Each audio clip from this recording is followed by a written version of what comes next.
Thursday, May 3, 2018, HealthDay News. If you think seniors abandon their lives as the physical woes of aging descend upon them, a new survey suggests otherwise. The reality is that 40% of older Americans still have, while 54% of older couples still do it, according to a new poll from the University of Michigan. Even more couples, 61%, say that matters for their quality of life. Luckily, 73% of those aged 65 to 80 are satisfied with their lives.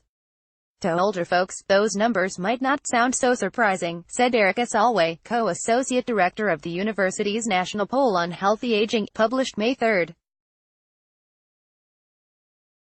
But, she added, the results might be eye-opening to younger people who think aging spells the end of romance. Sex is still an important part of many older adults' lives, said Solway.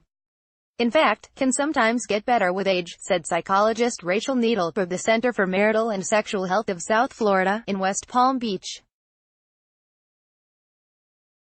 For one, she said, women past menopause do not have to worry about pregnancy anymore. And with age, Needle said, some people feel more comfortable in their own bodies and more confident in asking for what they need dually. Of course, people vary.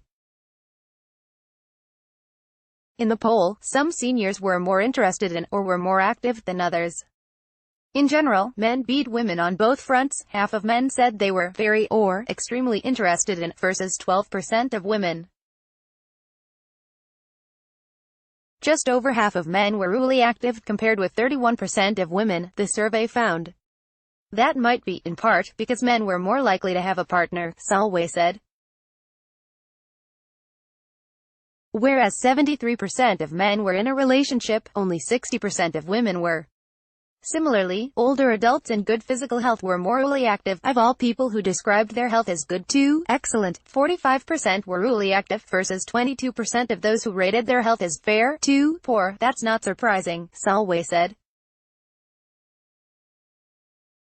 But, it's still not clear how often older adults' health problems prevented them from being really active.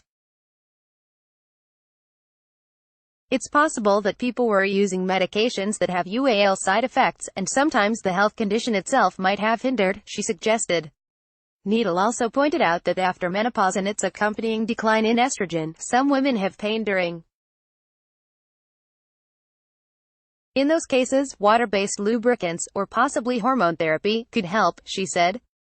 Even if older adults are no longer having, that does not have to mean an end to intimacy, Needle stressed. One myth to put aside, she said, is that equals intercourse. Physical intimacy includes more than just touch is important, Solway agreed and said that just because some older couples have stopped having, that does not mean something is wrong. If both partners are happy and they have other ways of connecting, that is what matters, she said.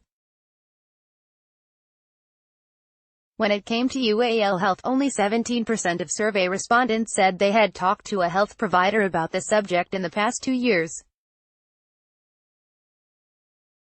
It's not clear what to make of that figure, according to Solway, since the poll did not ask people about UAL dysfunction. But, she said, most people who had spoken to their doctor had brought the topic up themselves, which suggests doctors are not asking. Past research has borne that out, according to Lauren Seigel, director of education at the Sage Institute for Family Development, in Florida. Most older adults do not feel comfortable talking about UAL issues with their doctor, he said, often because they're worried they will embarrass the doctor. Doctors, in turn, are also uncomfortable, Seigel said, with very few having specific training in that area. Doctor's silence, Seigel said, can send older adults a distinct message that UAL health is not something